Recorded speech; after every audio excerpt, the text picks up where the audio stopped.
పంతులు గారు అమర్ వాళ్ళ అమ్మా నాన్నలతో మీరు మీ కోడలు గురించి ఇంతలా చెబుతూ ఉంటే నాకు తనను ఒకసారి చూడాలనిపిస్తుందని చెప్పి అంటూ ఉంటారు. ఇక అప్పుడే బాగి కిచెన్లో నుండి కాఫీ తీసుకొస్తూ ఉంటుంది. అదిగోండి పంతులు గారు, మా కోడలు తనే అని చెప్పి బాగిని చూపిస్తారు. దాంతో పంతులు గారు అక్కడికి వచ్చిన బాగిని చూస్తూ నువ్వు అని చెప్పి అంటూ ఉంటారు. ఆరు కంగారు పడిపోతూ ఉంటుంది.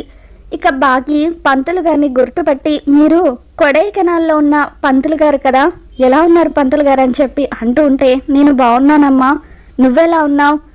ఆ రోజు నువ్వు ఆ అమ్మాయిని కలవలేకపోయినందుకు నాకు చాలా బాధగా అనిపించింది, కానీ ఇప్పుడు ఇక్కడ నిన్ను చూడడం నాకు చాలా సంతోషంగా అనిపిస్తుంది. ప్రపంచం చిన్నదని తెలుసు కానీ మరీ ఇంత చిన్నదని అస్సలు అనుకోలేదమ్మా. దేవుడు నిన్ను అన్ని కష్టాలు పెట్టినా చివరకు ఈ ఇంటి కోడల్ని చేశాడు అని చెప్పి అంటూ ఉంటే ఇక అప్పుడు బాగి ఏంటి పంతులు గారు మీరు అనేది అని చెప్పి ఆశ్చర్యంగా చూస్తూ ఉంటుంది. నువ్వు ఆ రోజు కలవడానికి వచ్చింది ఈ ఇంటి కోడల్నే కదమ్మా అని చెప్పి పంతులు గారు బాగికి నిజం చెప్పేస్తారు. ఇక దాంతో బాగి ఒక్కసారిగా షాక్ అవుతూ ఉంటుంది. ఇక కిటికీ దగ్గర నిలబడిన ఆరు ఏమో అయ్యో పంతులు గారు నిజం చెప్పేశారు అని చెప్పి తల పట్టుకుంటుంది.